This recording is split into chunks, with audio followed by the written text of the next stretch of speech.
जैसे मुख्यमंत्री को कुंभ पर्व रहते रहते इस्तीफा दे देना चाहिए। ये नहीं है पद के काबिल, ये जनता से झूठ बोलता है। हम कल एक दिन उपवास नहीं रख सकते थे उनके लिए जो चले गए, आपने उससे हमको वंचित कर दिया। हमको आपने ऐसा आभास करा दिया कि अफवाह चल रही है, कोई कैजुअलिटी नहीं हुई है, कोई मृत नहीं हुआ है। संत समाज के साथ इतना बड़ा धोखा सनातनियों के साथ। जय हिंद दोस्तों, मैं हूं आपका दोस्त विजय राजौर और आप देख रहे हैं यूपी सच तक। दोस्तों आपसे बता दूं कि आज हम लोग इस समय हैं मऊ जिला के अंतर्गत सोनी धापा मैदान में। आपसे बता दूं कि आज 2 फरवरी है और चक्रवर्ती सम्राट राष्ट्रपीर महाराजा सुहेलदेव जी की जयंती है। आज राजभर समाज के लोगों ने देश के कोने कोने में जयंती मनाने का काम कर रहे हैं आज। और इसी बीच में आप देखे ही होंगे कि जो दिव्य महाकुंभ 2025 का मेला लगा और मेला में जो 29 तारीख के मौनी अमावस्या के घटना को लेकर के ऐसी घटना, ऐसा भगदड़ जो देश को झकझोर दिया है। आपसे बता दूं कि तमाम लोग, बीजेपी की सरकार है वर्तमान में और बीजेपी सरकार पे तमाम आरोप लगाए जा रहे हैं। आज हमारे साथ हैं बीजेपी नेता मंडल मंत्री भुआल राजभर जी। आज हम इनसे जानेंगे कि बीजेपी के ऊपर जो आरोप लगाए जा रहे हैं और जो दिव्य महाकुंभ में घटना घटी, उस घटना को लेकर के क्या कहेंगे। तो सबसे पहले स्वागत है यूपी सच में। जी नमस्कार, मैं आप सभी देशवासियों, प्रदेशवासियों और क्षेत्रवासियों को का इस आपके चैनल में हार्दिक स्वागत, अभिनंदन, वंदन करता हूँ। मैं भुआल कुमार राजभर, भाजपा मंडल मंत्री, मधुबन विधानसभा जिला मऊ का रहने वाला हूँ। भुआल जी, सबसे पहले तो आज 2 फरवरी है और चक्रवर्ती सम्राट राष्ट्रपीर महाराजा सुहेलदेव जी की जयंती मनाई जा रही है मऊ में सोनी धापा मैदान में। इसमें आप शामिल हुए हैं। मैं चक्रवर्ती सम्राट राष्ट्रपीर महाराजा सुहेलदेव राजभर जी को 1016वीं जयंती पर मैं कोटि कोटि नमन करता हूँ। अपने राजभर भाइयों को, पूरे प्रदेश और देश में जो भी लोग मेरी बातों को सुन रहे हो, देख रहे हो, मैं उनका तहे दिल से हार्दिक स्वागत, अभिनंदन, वंदन करता हूँ आज के दिन।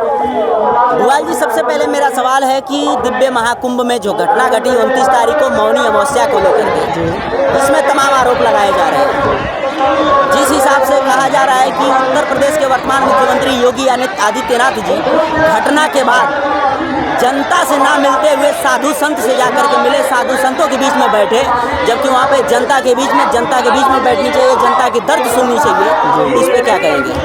देखिए, सबसे पहले हम बताएं कि आज हमारे यशस्वी प्रधानमंत्री जी और आदरणीय गुरु जी, उत्तर प्रदेश के मुख्यमंत्री योगी जी की बात कर रहे हैं, तो उनकी देन है कि इतना भव्य महाकुंभ लगा हुआ है और 144 वर्षों बाद ये जो कहा जाता है कि मुहूर्त जो निकला है, मुहूर्त आया है, जो मुहूर्त बना है, उस पर एक कुंभ लगा हुआ है जो कि 13 जनवरी से लगा करके 29 फरवरी तक चलेगा। तो इसमें जो भगदड़ हो गया है, जो आप महाकुंभ में कर रहे हैं, भगदड़ की बात कर रहे हैं, तो ऐसी बात नहीं है। सबको कष्ट है। हमारे यशस्वी प्रधानमंत्री जी उस दिन 3 से 4 बार माननीय योगी आदित्यनाथ जी को फ़ोन किए हैं, अमित शाह जी फ़ोन किए हैं, जानकारी लिए हैं उसकी कि क्या हो रहा है, क्या नहीं हो रहा है। और जो कह रहे हैं कि मुख्यमंत्री जी को हम भी देखे हैं न्यूज़ चैनल पे, जो कि अपनी बातों को रखते रखते उनके जो दर्द थे अंदर के, वो पीड़ा, जो कष्ट था, वो आंसुओं में छलक के निकल बाहर आ रहे थे। इसमें गलती किसकी है? जो घटना घटी है भगदड़ को लेकर के, इसमें गलती किसकी ठहराएंगे? देखिए,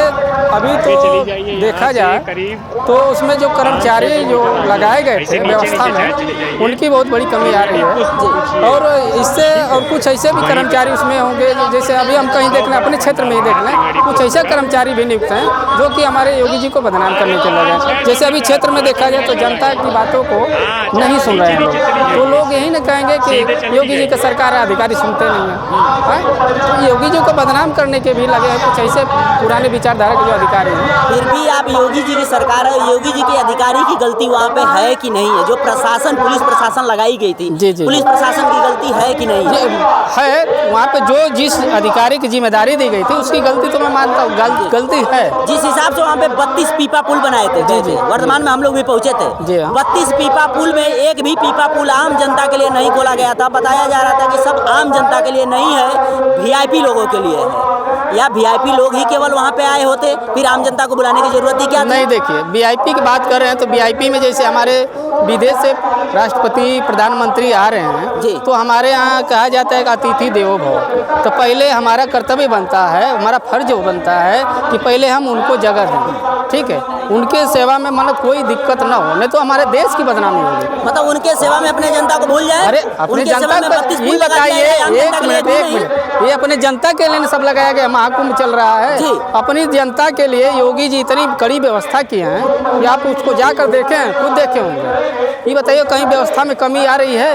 ये अचानक, सुनिए मेरी बात, यदि अचानक कोई भगदड़ हो जाती है, अचानक कोई ब्लास्ट हो जाता है, तो मान लीजिए किसी के अंदर तो कोई बैठा है नहीं, उसमें माने जा रहा है तो भी हो सकते हैं। तो इसकी छानबीन चल रही है, आपके बहुत जल्द आपके सामने आ जाएगा, सभी जनता के सामने आ जाएगा क्या सच है क्या गलती है, और जो उसमें मिलेगा, जो भी उसमें गद्दारी किया होगा, जो मिलेगा उसको सजा तो तय है, इतना जानेंगे। उसी महाकुंभ में एक मांडेश्वर आए थे महाराज जी, जिन्होंने बताए थे और उत्तर प्रदेश के वर्तमान मुख्यमंत्री योगी आदित्यनाथ जी पे काफी आरोप लगाते हुए बताए थे कि जब महाकुंभ चालू हुआ उससे पहले ही हमने बताया था कि एक उत्तर प्रदेश की पुलिस प्रशासन इस कुंभ को नहीं संभाल सकती है, इसे आर्मी के हवाले कर दिया जाए। लेकिन मुख्यमंत्री जी इस बात को नहीं सुने और पुलिस के हवाले कर दिया। आज घटना घटी। देखिए सबसे बड़ी बात, देखिए मुख्यमंत्री जी सभी जगह मॉनिटरिंग नहीं कर सकते, अधिकारी उसमें चप्पे चप्पे पे कई अधिकारी को जिम्मेदारी दी गई है। वो अधिकारी यदि कह दें कि नहीं हम नहीं संभाल पाएंगे तो मुख्यमंत्री जी दूसरी व्यवस्था करते हैं। लेकिन जब वो कह रहे हैं कि नहीं हम संभाल लेंगे, तो भाई बताइए आप ही से कह दिया जाए कि नहीं हम संभाल रहे, आपको जिम्मेदारी दे, आप कह रहे हैं हम संभाल लेंगे, तो मुख्यमंत्री आपके भरोसे हैं ना। लेकिन उनको बता देना है यदि नहीं उनसे नहीं संभल पा रहा है तो कह दे कि नहीं संभल पाएंगे, दूसरे को जिम्मेदारी दी। यहीं देखिए अब इसके बाद एकदम व्यवस्थाएं टंच कर दी गई है। अमित शाह जी केंद्र सरकार से कई बटालियनें भेजे हैं वहाँ पे, आज की डेट में दुरुस्त एकदम व्यवस्था कर दी गई है। यही व्यवस्था घटना से पहले भी तय हो सकती थी, तैयार होता थी। बताए कोई किसी भी घटना के लिए आप जानते हैं कि हमारे साथ क्या घट जाएगी, ना आप जानते हैं ना हम जान पाएंगे, भविष्य की बातें कौन जानता है। लेकिन ये भी अनुमानित नहीं था कि नहीं 8 से 10 करोड़ के लोग एक ही दिन आ जाएंगे। मौनी अमावस्या का जो है स्नान जो है पहले से ही प्रसिद्ध है। तो आप ही के नेता और आप ही लोग तमाम चिल्ला करके कहते थे कि 10 करोड़ संख्या उस दिन आने वाली है, मौनी अमावस्या के दिन। तो आप लोगों को तो अच्छी तरह से पता था कि जनसंख्या इतनी आने वाली है। फिर उसमें जो पीपा पुल की बात सामने आ रही है, पीपा पुल पहले से आप लोग कुछ चालू कर देना चाहिए था। जब जनता आप लोग बुलाए हैं तो आप लोग जनता की सेवा के लिए 10 पुल चालू कर दिए होते, 22 पुल रखे होते VIP लोगों के लिए, 10 पुल अगर चालू कर दिए होते, भगदड़ नहीं मचा होता, इतनी दिक्कत नहीं आई होती। एक बात बताइए आप, अभी तो मैं एक छोटा सा कार्यक्रम घर पे पड़ जाता है फंक्शन, तो लोग परेशान हो जाते हैं, उसमें दौड़ा भागी। अब सभी लोगों की व्यवस्थाएं किसी को मिल पाती है नहीं मिल पाती है। वो तो बड़ा इतना 10 करोड़ की, लगभग 10 करोड़ से ऊपर ही लोग आए थे उस दिन मौनी अमावस्या के दिन स्नान करने के लिए। ये बताइए कोई जानता तो है नहीं, अचानक उसमें भगदड़ कैसे मच गई? या तो वहाँ पे कोई लोग बता रहे, हम भी पूछे, नारायण राजभर जी थे, वो बता रहे थे कि नहीं जो नागा साधु का जब टीम चली तो उसके बाद सभी महिलाएं पुरुष सभी भागने लगे।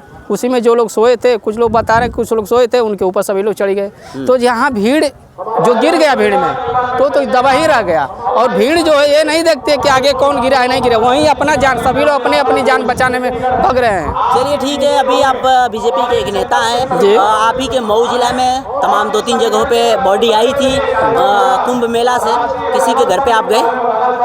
अभी तो हमको जहाँ तक जानकारी हुई थी कि यहाँ पे नरजा ताल के पास एक महिला राजभर जी की मौत हो गई थी। तो मैं तो अभी 2 दिन हुआ आया हूँ लखनऊ से, फिर अभी आज जयंती भी है महाराजा सुहेलदेव राजभर जी की। अब इससे मैं खाली होकर सबके दरवाजे जाऊँगा, इसी बात नहीं मेरे क्षेत्र के जिले की बात है, मैं जाऊँगा। जितने लोग दिव्य महाकुंभ में गंभीर रूप से घायल हैं उन लोगों के लिए क्या कहेंगे? देखिए मैं उन लोगों के लिए भगवान से यही प्रार्थना करता हूँ कि उनको जल्द से जल्द ठीक कर दें। और जो लोग भी मान लीजिए जो पुण्य आत्माएँ वहाँ पे लिप्त हो गई हैं, उनके लिए हमारे यशस्वी योगी आदित्यनाथ जी मुख्यमंत्री जी 25-25 लाख की घोषणा किए हैं। उनकी बातें जो कह देते हैं वो एकदम सत्य होती है, एकदम पत्थर की लकीर होती है, मतलब मिल जाएगा, एकदम कन्फर्म मिल जाएगा। ठीक है, चलिए बहुत बहुत धन्यवाद। चलिए भुआल जी के बारे में आप क्या सोचते हैं और भुआल जी की बातों से आप कितना सहमत हैं? मिलते हैं किसी और वीडियो के साथ, तब तक के लिए जय हिंद।